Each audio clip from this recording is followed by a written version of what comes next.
Hi guys, como é que vocês estão? Espero que vocês estejam bem. Hoje eu vou dar continuidade ao conteúdo de ênfases que a gente começou a ver na outra aula. Ficaria muito extenso para 50 minutos, por isso que eu dei esse corte. E aí, na apostila tá mostrando para vocês como é que a gente enfatiza com advérbios e adjetivos. Eu mandei um vídeo do Talk to Me para vocês. Com a passive voice a gente já tinha visto anteriormente, então eu acredito que não seja nada muito diferente do que vocês já estavam acostumados, né? E aí tem o it is e o it was. It was é ótimo. E aí o que acontece? Estou apresentando para vocês, vou apresentar na verdade, 6 formas de se utilizar o it. Então isso é pra vida, entendeu? Quando a gente começa lá atrás, quando pequena, a estudar it, eu até falo com os meus pequenos, eu falo assim, gente, quando que a gente usa it? Aí eles falam, para animal ou coisa. Que não tá errado, mas a gente consegue ver a aplicabilidade do it em outras situações. Por exemplo, que é a primeira aqui, ó.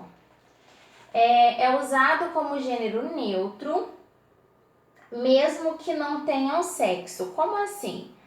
Como eu disse, a gente usa para coisa, então coisas de um modo geral, objetos, enfim, a gente usa o it. Aí eu até coloquei assim, tipo o bolo. Então, se a gente está falando do português, quando eu falo assim, o bolo está gostoso, aí eu posso falar assim, ele está gostoso. Isso não acontece no inglês. Por quê? Eu faço a substituição desse pronome pelo it, não é mesmo? Então a gente não usa ele e ela como a gente faz no português, e sim o it, que é o basicão do basicão. Então, it's a delicious cake, é um bolo delicioso. Ou então a gente também pode falar de lugar. Então eu me coloquei aí como exemplo. Ó. I work at Laura Cabral, it's a great place to work. Então, é um ótimo lugar de se trabalhar. Então, eu trabalho na Laura Cabral e é um ótimo lugar de se trabalhar. Então, a primeira aplicação é a regra básica e geral do it. A segunda é em situação de oração sem sujeito, tá? Então, é perigoso, está chovendo, está ficando frio, tá? Então, nessas situações de oração sem sujeito no português, a gente utiliza o it, tá? E também, gente, eu tô totalmente descoordenada, tá? Vocês me abstraiam. What time is it? Então, quando a gente se refere à hora, são 2 horas. It's 2 o'clock. Nesse caso, a gente também utiliza o it. Eu vou chegar na parte da ênfase, tá, gente? Só tô dando um panorama geral para vocês entenderem como é que é o funcionamento desse pronome, tá? Um resumão, um review geral. E se você tinha dúvida ou não conhecia, tá conhecendo agora. What is your name? It's Raquel. Então, nesse caso, o sujeito ele meio que fica oculto na resposta. Tipo, sou Raquel, eu sou Raquel, ok? Então, eu dei o exemplo dessa segunda regrinha aí, dessa segunda ideia, que é para oração sem sujeito e também quando o sujeito está oculto, ok? Agora eu tô virando certo. E aí, também em situação, ó. How was your meal? It was delicious. Então, como que a comida estava? Estava deliciosa. Normalmente, quem estava? A comida. Estou usando o it was, ok? E aí, referência a um sujeito neutro. Então, o que acontece nesse caso aqui? I went to New York last vacation. It's a big city. Então, para eu não ter a necessidade de ter que repetir o nome da cidade de Nova York dentro do contexto dessa frase, eu utilizo o it para não ficar cansativo, tá? Então, o Nova York é esse sujeito neutro que eu já falei lá atrás, na primeira regrinha. Tô voltando, gente. Meu Deus. Quarta, enfatizar um sujeito não oculto. Did you try this cake? It was my mom who made it. Então, foi você que fez? Não, não fui eu, foi a minha mãe, né? Na verdade, não tem a negativa, mas a pessoa tá falando que foi a mãe quem fez o bolo, tá? Que é onde entra a regra da ênfase, a regra da ênfase não, o conteúdo da gramática de ênfase que a gente está trazendo e abordando nessa aula, tá? Ou seja, a quarta regra, a quarta dica, como você queira colocar, é que aborda o assunto da nossa aula. Aí a gente tem a mesma pergunta, só que construída de uma outra forma. Do you know who made it? Yes, it was my mom. Ou então, it was my mom who made it, tá? Então, é desse jeito. E aí, a gente tem a quinta dica, que é quando não tenho certeza do gênero. Por exemplo, igual eu tô dando aqui, it's a bluebird.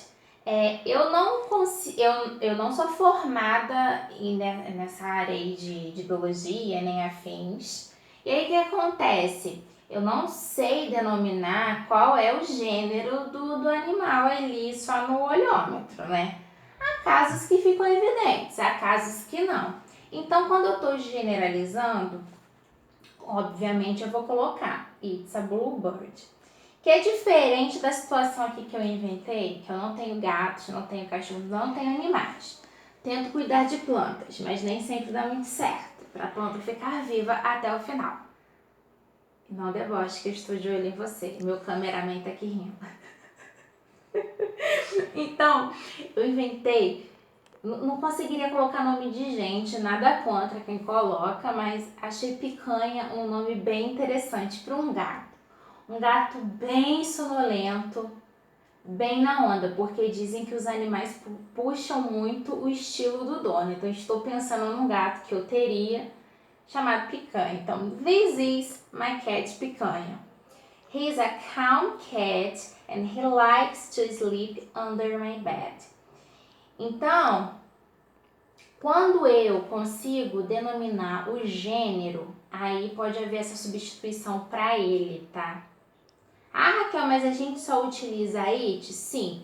Nesse caso, eu só estou colocando o contraponto entre o geral e o específico, tá?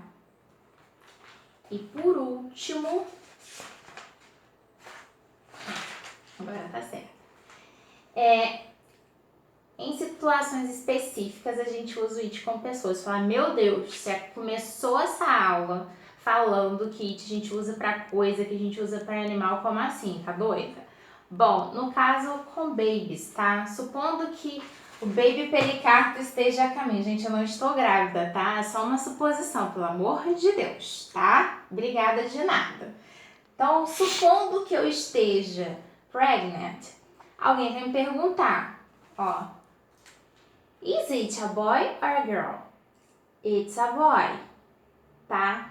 Então, é mais ou menos a mesma ideia do exemplo que eu usei com o gato. Então, quando eu tô falando de um gênero que eu ainda não tô conseguindo definir, que eu não sei, porque o bebê ainda é muito pequeno, e enfim, vocês sabem todo o processo gestacional, que não preciso ficar falando aqui, então eu utilizo o it nesse caso com pessoas, tá?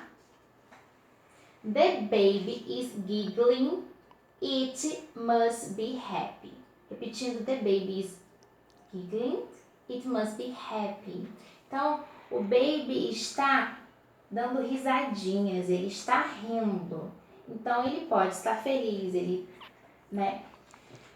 deve estar feliz por conta disso, ele está sorrindo. Então, dentro dessa situação, se o bebê tá dentro do carrinho, não tô vendo se é menino, se é menina, se não tem olheira é ótimo. Orelha furada. Eu não tinha orelha furada e furei com 14 anos. Então, se alguém me olhasse com uma roupa amarela, não saberiam só com a cara, porque bebê tem cara meio que tudo igual, né? E a cara do pai. Mas não vou falar disso agora não, né? Não fica olhando pra mim rindo não, gente, olha. Começa a DR aqui não, tá? Bom, aí a gente tem a atividade da Lesson 3, que basicamente, como tem abordado sobre a questão, né, da importância de se dar continuidade aos estudos, ainda mais vocês que estão no terceiro ano do ensino médio, já tem metas, objetivos, apesar de tudo que está acontecendo dada a pandemia. A gente torce para que, né, o governo tome alguma providência com o Enem de vocês no final do ano. Então, uma questão a se pensar. Dado isso, tem um pequeno artigo falando a respeito da experiência do autor do texto com essa questão da experiência da faculdade, de ter conseguido o tão sonhado diploma. Eu tenho muito orgulho do meu diploma universitário, fico me babando, porque eu acho ele muito bonito, com o emblema da faculdade, bonitinho, o nome com aquela caligrafia diferenciada. Enfim, aí essas atividades que vocês têm aqui são todas em torno disso, tá? É a 3, a 4 e a 5.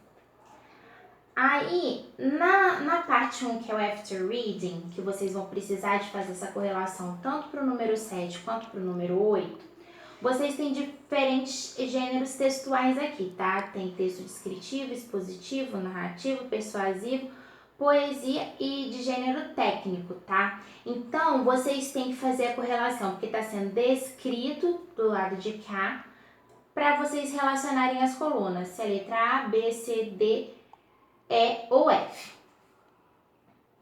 E por fim, vocês vão reler o texto, né, da página 55 e decidir qual gênero textual das opções do 7 que ele se encaixa. Então, ele é um texto descritivo, ele é um texto expositivo, ele é um texto narrativo, ele é um texto persuasivo, ele é uma poesia ou ele é um texto técnico. Aí vocês vão analisar e explicar o porquê embasado nesse texto da página 55. Lembrando que a resposta deve ser feita em inglês, ok? Se você tiver dúvida, me procura agora na hora da aula, me manda uma mensagem no WhatsApp que eu ajudo a solucionar a sua dúvida, a sua questão, ok? Então, vejo vocês na próxima aula. Bye, bye!